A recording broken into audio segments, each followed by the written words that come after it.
Good morning. This morning I wanted to share with you a favourite story I have to do in kids' church. It's from Daniel 3. You guys probably all know the story about Shadrach, Meshach and Abednego.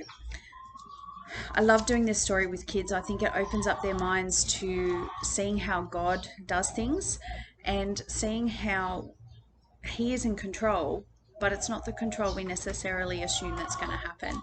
And I think that's a powerful thing to teach our kids. We contemplate all the different ways God could have rescued those guys. He could have killed the army before anything happened. He could have changed the mind of the king. When we brainstorm with the kids, they have endless suggestions of how God could have rescued Shadrach, Meshach, and Abednego from the fire before they actually got into it. But the bit I love sharing with the kids is the fact that they actually ended up in the fire. Sometimes as people in society, we want everything the easy way. I've looked at all this time through the pandemic, and people have suffered from not knowing what to cook because they're so used to convenience foods, and then all the convenience foods were the first ones to go. And what do? We live a life of convenience. As Christians, sometimes we tend to fall back on convenience, as in, God, rescue me before I hit the fire. Now, is the fire pleasant? Probably not, but there's things to learn from the fire. There are times when we as parents want to rescue our children before they fall, before they get hurt.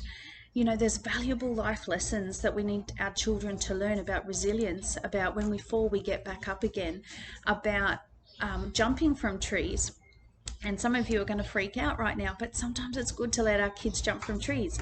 Not necessarily the highest branch, not if it's over concrete. There's some obvious things, but kids need to learn to climb. They need to learn to dream. They need to learn to see where their limits are. They need to learn to see how far they can push their limits. There's valuable life lessons in us going through the fire.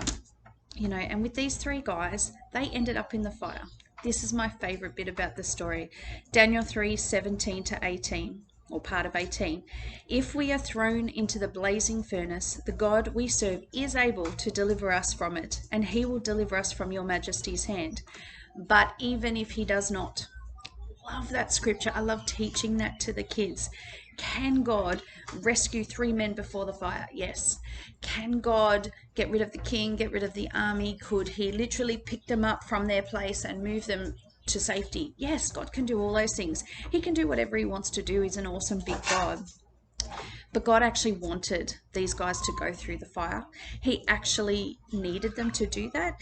When you read further down, the king actually goes, oh my gosh, we need to worship your God because he saved you from the fire. So how are we praying through this pandemic? Dave and I have been going through our version of fire through this pandemic. Some of you know, some of you don't. I lost my casual work in March. Dave lost his job in April. So we are very grateful to our church family for supplementing our income at this moment. We're grateful that we have a government that provides welfare. But other than that, that's our fire. And I'm grateful because I want to know what God's going to do during this fire time. I want to know that God is able to do amazing, awesome things while we're going into the fire. And I look at the provision that he's given us. I look at the lessons I'm learning. I am grateful for the time at home with my boys and my hubby. We've had extensions to veggie patches and chicken houses, and I'm grateful for those things, but I'm learning so much. If God gave us income that seems suitable for our lifestyle before the fire, what would we learn? As Christians, we need to pray more. Yes, we need to pray in faith, and yes, we need to pray for miracles. Yes, we're praying for Dave to get a job. I don't disagree with any of that, but it needs to be in God's timing, because sometimes we need to go through the fire. He wants to show us things at the end of the day that only through the fire we could have seen or learnt, or that he would give him this amazing glory. Like, I look at our bank account and go, God, I don't know how, but I'm so grateful that you're in control. If we go down further to verse 28, the king says, praise be the God who sent his angel and rescued his servants. But God didn't rescue them before the fire. He rescued them during the fire. So here's my encouragement to you, church. Whatever fire you're going through, whether it's a diagnosis, whether it's financial, whether it's a problem relationship, it doesn't matter what it is. God is there. He sends his angels. He sends his provision. He sends his help. But sometimes we need to go through the fire, and that's okay. We just need to trust that he will succeed in the end, because he always does. And his plan is bigger than our plan. I have no idea what's going on with Dave's job situation at the moment. Only God does. We get to hang on for the ride and learn some amazing things.